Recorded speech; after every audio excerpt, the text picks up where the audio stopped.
We're saying that. And our distinguished whip, Mr. Clyburn, talked about the three legs of the stool, the rescue package, the BIF, and now this bill being the infrastructure of our future. And, of course, our distinguished chair of the Ways and Means Committee, who held down the fort for such a long time, but including last night. Now, payments are starting to get sent out this week to many low-income households. Checks worth of the $450 have officially been approved by state officials. And other lawmakers, everybody, are now considering a more targeted stimulus package that would actually provide more checks to a smaller group of people. And folks, for the past 6 months last year, parents across the country received monthly checks. They expanded the child tax credit, under which parents got up to $300 per kid. Lasted from July to December 2021.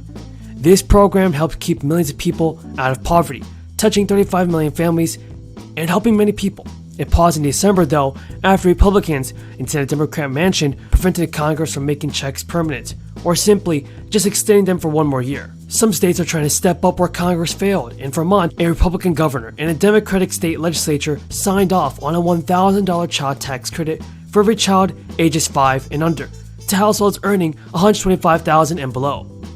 The state's Republican governor had initially proposed a wider suite of tax cuts. In a statement, Governor Scott said his proposals would have helped a broader cross-section of taxpayers, but that this bill is a step in the right direction. The program is expected to cost $32 million and benefit over 30,000 children in the state. With this new bill, Vermont is picking up where the federal government left off. The expanded child tax credit lapsed in December 2021 due to resistance from Republicans in Manchin, a centrist Democrat from West Virginia. Now, amid negotiations over the Build Back Better plan, Manchin raised concerns over the program. He said that checks should come with a work requirement, which would cut the lowest earning families out from relief. The expanded child tax credit program cut child poverty by roughly a third, according to research from the Center on Poverty and Social Policy at Columbia. Checks with an average value of $270 will soon be on the way to around 2 million New Yorkers. The new program passed earlier this year as part of the state budget. Now, the New York governor, Kathy Hochul, has also said that $475 million programs aimed at providing tax relief to low-income and poor New Yorkers and families. The money is meant to help combat inflation and improve affordability. The checks will go into New Yorkers who received the Empire State Child Tax Credit and or the Earned Income Credit for their 2021 state tax returns. Those eligible will get the checks by the end of October. The state has said that you don't need to do anything to get the money that you're entitled to it.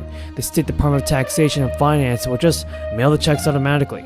If you moved recently, Hochul's office also recommends that updating your address with the tax department to prevent delays will also help so many people.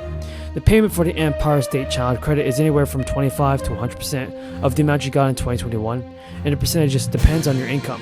So far, though, Governor Wolf has said hard-working families deserve the chance to succeed with some money back in their pockets, and this can go a long way for work and back to school. Pennsylvania is paying for child care services. Everybody can also be able to claim the credit when filing state taxes in 2023. But families can be eligible for checks worth up to $630. The state child tax credit is also 30% of the federally approved expense. Now, the CPI, which charts year-over-year price changes for goods and services, also dipped in July and was only 8.3% in August. So that's good news for the economy, but it still marks 18 straight months, and inflation far outpaced the Federal Reserve's target percentage of 2%. The 2023 COLAs, everybody, will be announced in October, and based on the latest data, experts believe that Social Security benefits could go up to at least 8%.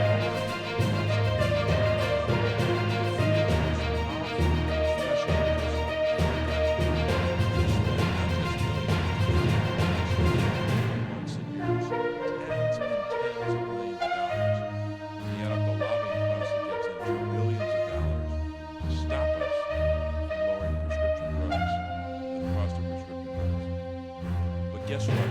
They lost. People won. Seniors won when we passed this bill. So we lowered the cost of prescription drugs for seniors on Medicare Part D. We acted also to lower health care premiums.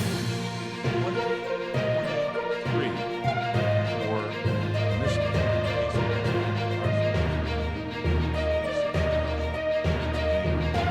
Third, we acted to lower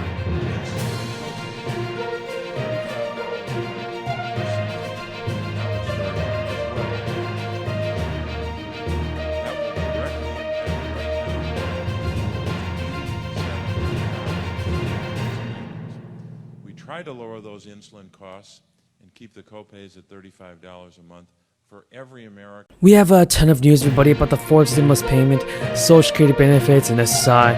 I have a lot to talk about in this update, so there's a lot of information that you have to know. $2,400 a fourth stimulus check, and so here's some big news. The several lawmakers have proposed huge revisions to the Social Security program. The stock market crash of 1929 and the Great Depression have left many people in poverty. Today, around 80% of Americans 65 and older receive Social Security benefits, and more than half of retirees say those benefits represent a major source of income. Unfortunately, while the program has undoubtedly kept seniors out of poverty, the Social Security program is in need of reform. According to economists, decreasing birth rates and longer life expectancy have created an issue for the Social Security program. So the worker to beneficiary ratio currently sits around 2.8. That's down from 5 in 1960. In other words, the number of workers who pay taxes into the Social Security program is shrinking a lot. With that in mind, the Social Security Board of Trustees estimates that the Old Age and Survivors Insurance Trust Fund, which the funds and retirement benefits are from, is going to run out by 2034. At that point, the program would rely entirely on tax income. The taxes would only cover around 70% of scheduled benefits, and Bernie Sanders and Peter DeFazio introduced a political solution, the Social Security Expansion Act, among other changes. The bill would apply to Social Security payroll tax to all income above $250,000, a dramatic deviation of the current system. The Social Security Expansion Act will also tax the investments and business income of millionaires and billionaires to further boost the funding. Since 1975, COLAs have also been used to keep Social Security benefits in line. So those COLAs are currently representing, and based on the CPI index, the Consumer Price Index for urban wage earners and clerical workers. That's what it is. It's a metric based on purchases made by office workers and other wage earners. According to top economists, the CPIW is a bad approximation for the spending patterns of seniors. Seniors tend to spend more on medical care, prescriptions, and housing, while the working age individuals spend more on education, apparel, and transportation. It just means CPIW underemphasizes the spending categories that are most relevant to seniors. And it has also caused some Social Security benefits to lose 40% of their buying power in the last 2 decades. The Social Security Expansion Act includes a provision to address that issue. The bill stipulates that inflation would be measured under the Consumer Price Index for the elderly and a metric based on purchases made by individuals 62 and older.